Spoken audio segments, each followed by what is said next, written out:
What was your initial reaction? Well, like everybody else around the league, shock initially.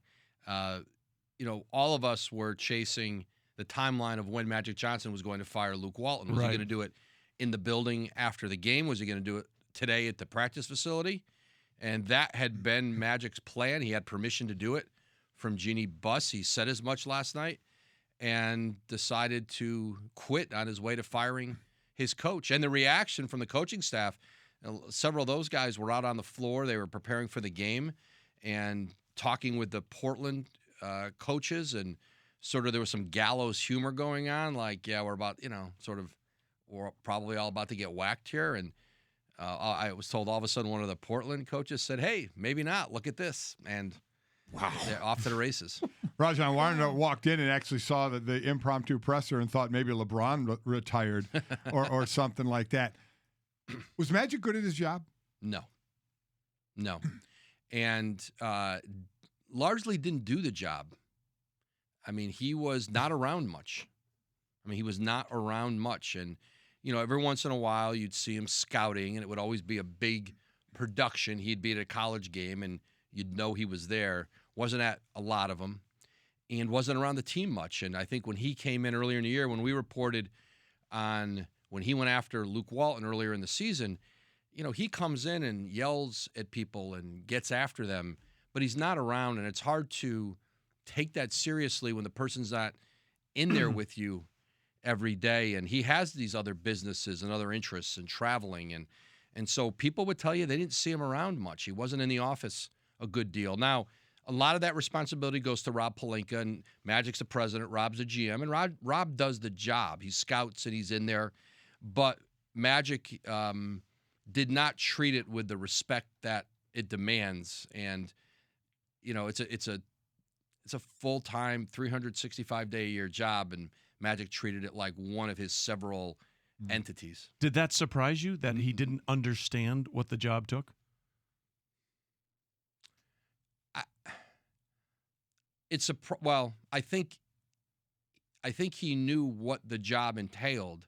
I think he thought he could get away with doing it the way he did it, and you can't fake it in that league. And whether you're in LA or you're in a big market, small market, like, you've got to put the work in, and the great ones in the league, they do. And LeBron may have come back to LA regardless of who was in charge. LeBron was, for a lot of reasons, was headed out there, and I don't know that LeBron went there for Magic Johnson, but there was a lot more that needed to be done in an environment and a culture, infrastructure that didn't exist there. And there's no magic wand. I'm Magic Johnson, and it's the Lakers, and everyone's going to want to be a part of this.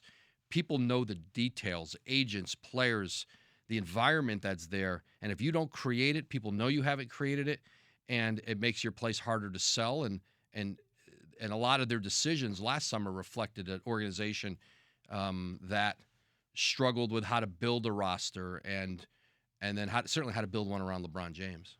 Talking to Adrian Wojnarowski, our ESPN NBA insider, in studio, giving us the Straight Talk, brought to you by Straight Talk Wireless, best phones, best networks, no contracts. Woj, we just talked to Brian Windhorst, who said this Lakers job in a front office perspective is still extremely appealing to the rest of the league. Is that because it's the Lakers? Is that because LeBron James is there? Is it some combination of all those things? Lakers, geography, Staples Center, LA, the history, it is still the brand name in all of basketball, and it's still appealing. They have never opened that job up to the best available candidate. They haven't called R.C. Buford in San Antonio. They haven't they haven't seriously pursued Bob Myers in Golden State. Neil O'Shea in Portland, who was a Clippers GM, who's built a great program there and knows L.A.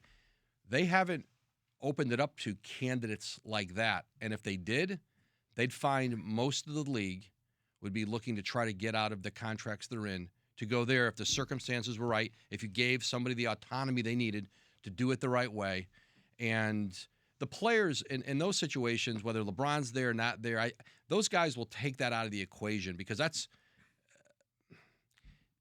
what you can build there. And if it's right and it's run right, still everybody wants to play for the Lakers. And if you do it right. And the challenge of it to bring that thing back, it's true with the Knicks. It's true in New York. If they ran it right and opened it up, all the same names I'm talking about here would be interested in New York. Neither the Knicks or the Lakers have ever opened up their search and said, let's get the best executive in our business and give him carte blanche to run it the way he wants. Neither of those two organizations have done that. Well, it really goes to show what you talked about with the Lakers being kind of that mom and pop and not opening up to the outside to some better candidates out there. So let me spin this thing and do a glass half full. I like to be a glass half full guy at times. So LeBron's on the team. We know he's there, and Magic was running the show for a short time there. So now Magic's gone. I think most people thought this was going to be a wasted year anyway with all the one-year contracts and then the injuries piled up and such. So from a money standpoint, Mac's standpoint, they're in great shape. LeBron and Magic steps down, who now we are finding out is not doing a very good job. Could they possibly be in a better spot now than they have been, looking at these new kind of variables? Well, what's Ginny Buss going to do here? This starts with her.